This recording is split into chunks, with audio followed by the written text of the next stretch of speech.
stuff like this. That's what's so great about the game that I really hope fans embrace is that Stephen Curry, a great shooter, but he would not be allowed to take that many threes if, Reggie, if you didn't make that many, if Ray Allen, if Larry Bird didn't. And let's go to size. Magic Johnson, anybody that was 6'5" or taller, we would beg our coach, Coach, let me run the ball. This is how, 20 years ago, you could not lead the break. You could not lead the break as a big fella. But when Magic Johnson did it, it gave everyone confidence. And so I love seeing the skill set of these young guys because it's built on the backs of those that came before. These guys are all 6'10" or taller. Crazy. With a really wide-ranging skill set. It is remarkable how much it's changed even in the last 10 years. And one of those unicorns is standing by with David. Oh, he's tying his shoes now. Karl Anthony Towns. Welcome to the All-Star Weekend, man. Appreciate it. Man, it's going to be fun. It's a lot of fun. It's amazing to see all the talent on the court right now and believe that we're on the same team. What is it like being on the team with your teammate, Jimmy Buckets? I mean, it's amazing, you know, when you get to not only have this experience for yourself, but with your brother and share it, it's amazing. And we're here just representing the Timberwolves as best as possible and our teammates who are the ones that make this possible. So what's the game plan for Team Steph going into this matchup with Team LeBron?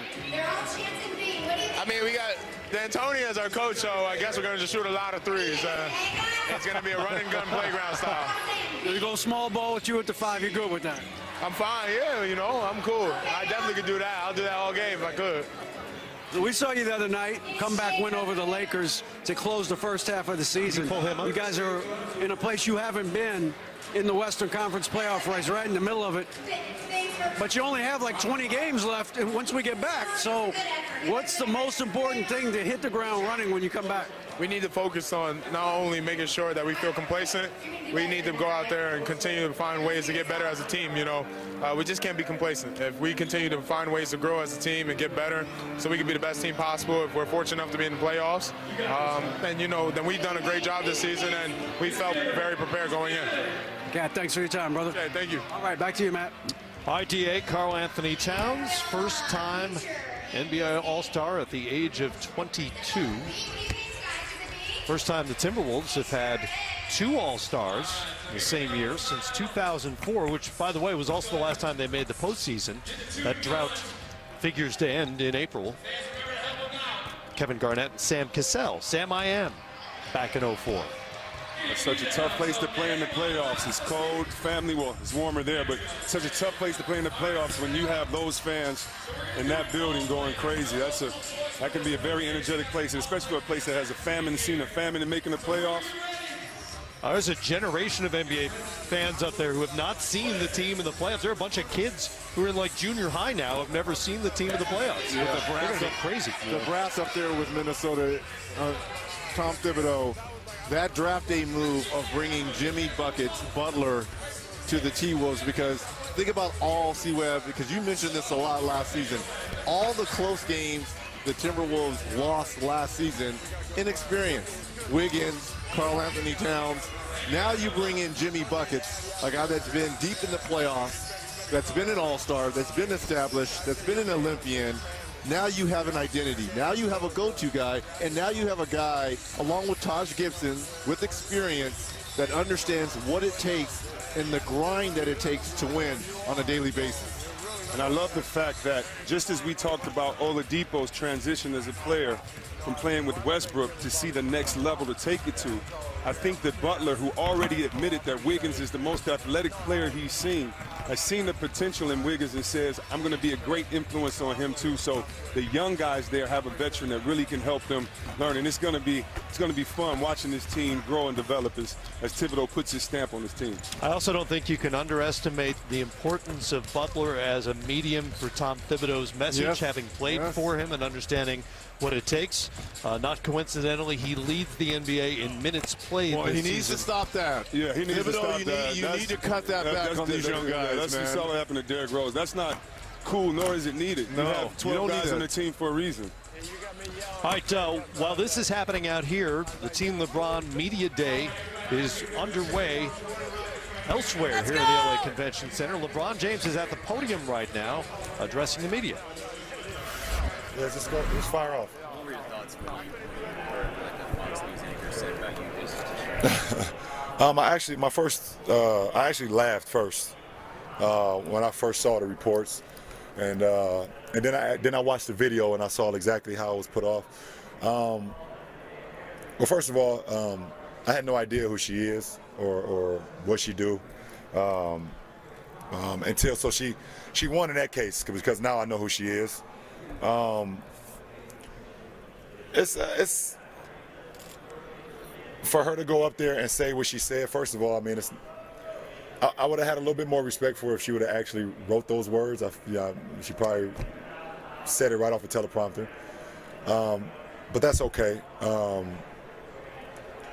You know, we live in we're back to everything I've been talking about over the last few years. So it lets me know that, you know, everything I've been saying is correct for her to have that type of reaction. But we will definitely not shut up and dribble. I would definitely not do that. I mean too much to society. I mean too much to the youth. I mean too much to the to so many kids that feel like they don't have a way out, and they need someone to help lead them out of the situation they're in. Also, wish she would have did a little bit more fact checking, because I actually did finish high school and didn't leave early. I graduated high school. You know, to be an African American kid and grow up in the inner city with a single parent mother and not being financially stable, and to make it where I've made it today, I think I've defeated the odds. And what's going on, my brother? I love you, my brother. I think I've defeated the odds, and I want every kid to know that, and I want everybody to know that the youth, that they can do it as well, and that's why I would not just shut up and dribble, because I mean too much to my two boys here, their best friend right here, my daughter that's at home, my wife, my family, and all these other kids that look up to me for inspiration and trying to find a way out, and find some leeway on how they can become as great as they can be, and how those dreams can become reality. So the best thing she did is gonna help me is create more awareness. So I appreciate her for even giving me even more awareness, for me to sit up here in the greatest weekend of the NBA All-Star Weekend. This is the best weekend of the NBA, where all the countries in the whole entire world come watch the greatest players in the world, no matter if they're a part of Thursday, Friday, Saturday, or Sunday.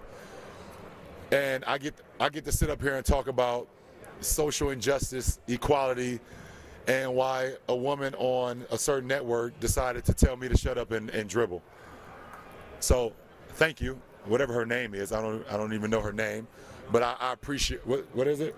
Nobody knows. Oh, Tiago says no one knows, and that's perfect, because I get to sit up here and talk about what's really important and how I can help change kids, not only in America, but in Brazil and England and Mexico and all over. You know, so thank you. LeBron, why do you think that people always target athletes for speaking out on social issues? Because there was a time where athletes either felt they shouldn't speak up upon things, or they felt they didn't feel the courage to speak about things that were going on. And I've always said that at the end of the day, I do it because I'm passionate about it. I do it because I know that this is bigger than just me personally. The hardest thing in the world for me personally is raising two African-American boys and an African-American daughter in today's society.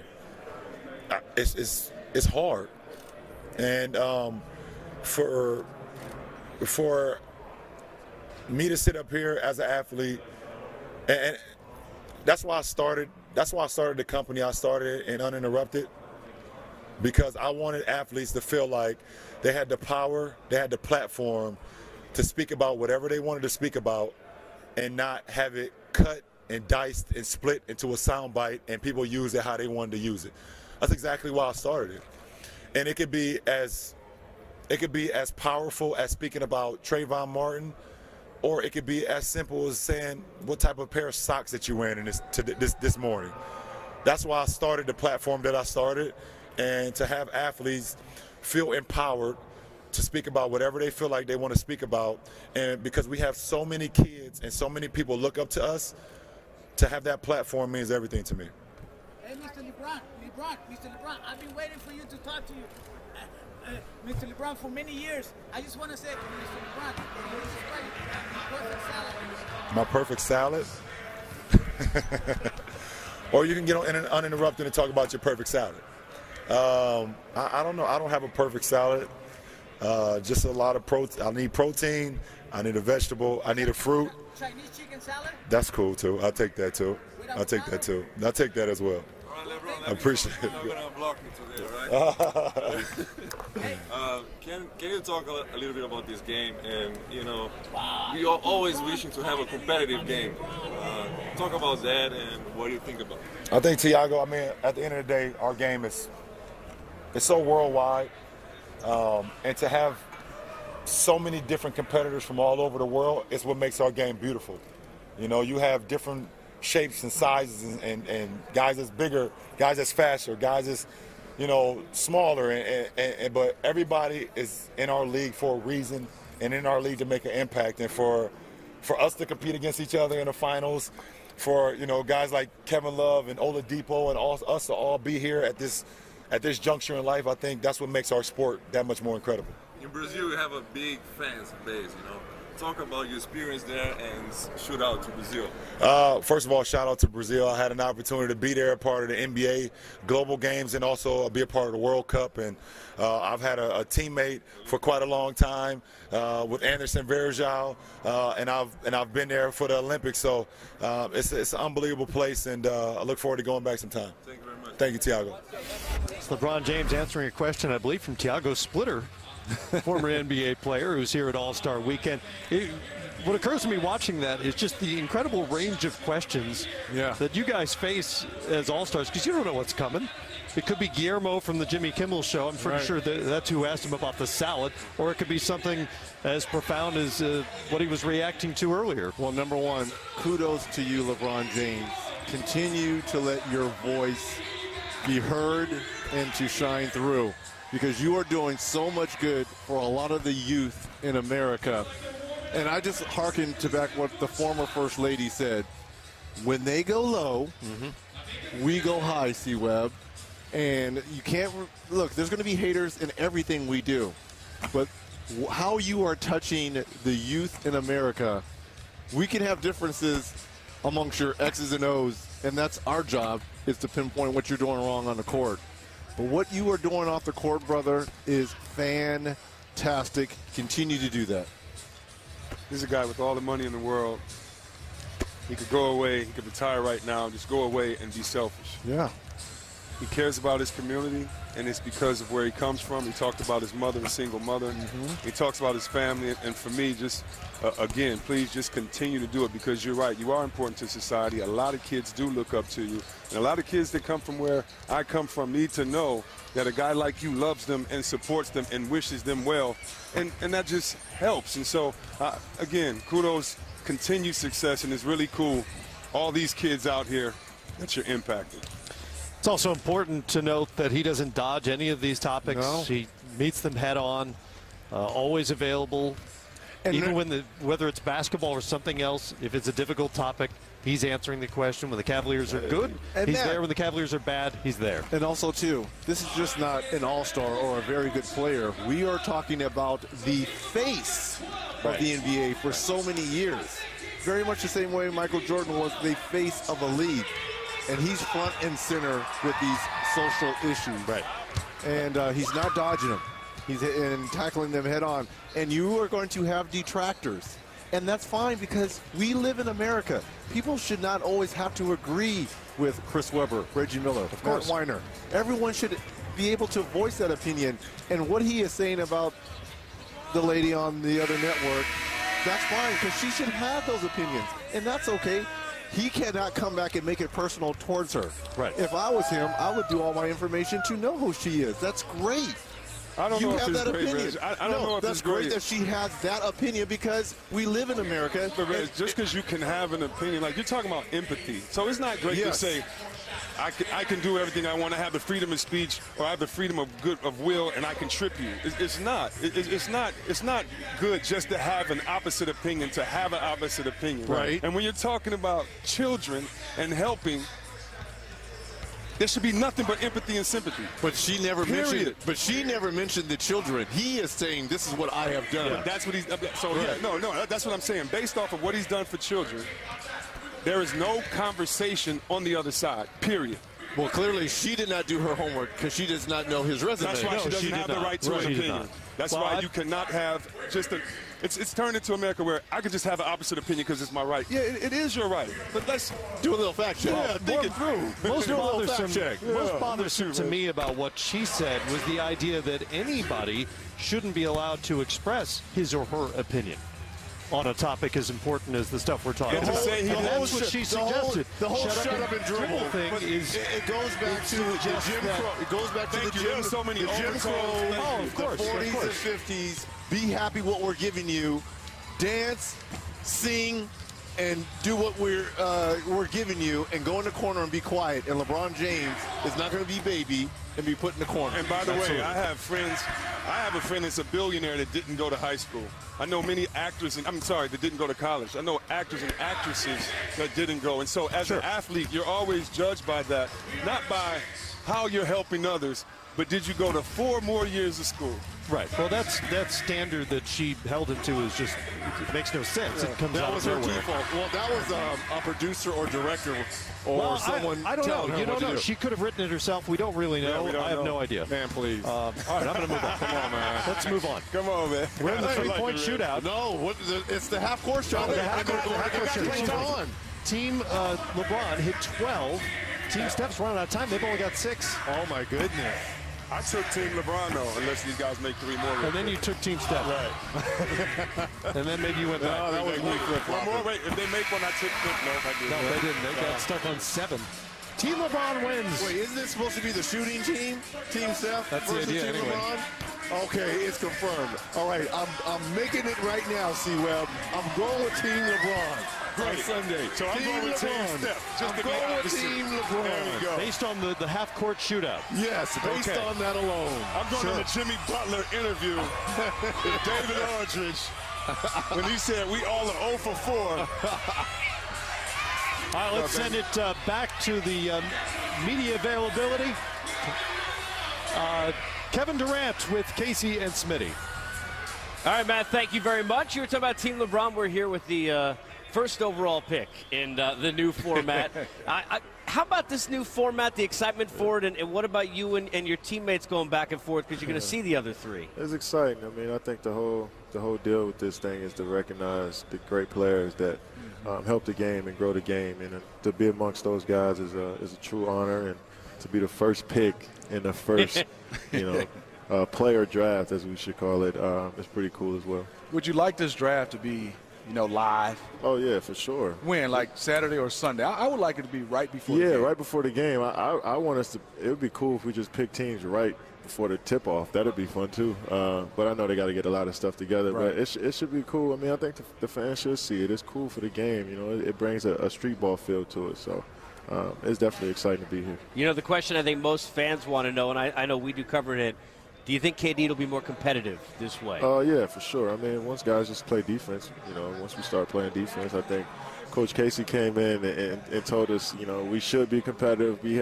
went over a couple sets and what we're going to do in the defensive end. So, if we just bring that energy, I think, the rest of the guys will just follow each other, and we just, the energy will be great on the court, and you have no choice but to play hard if you're on the bench and you see the starters going out there giving it their own. Topic defense. KD, you've been scoring the basketball. We know you can handle it. You can pass it. How are you blocking shots? Is it next you be Defensive Player of the Year? Man, defense. Is that on that topic for you? No, I just want to be counted on. I don't want to get scored on.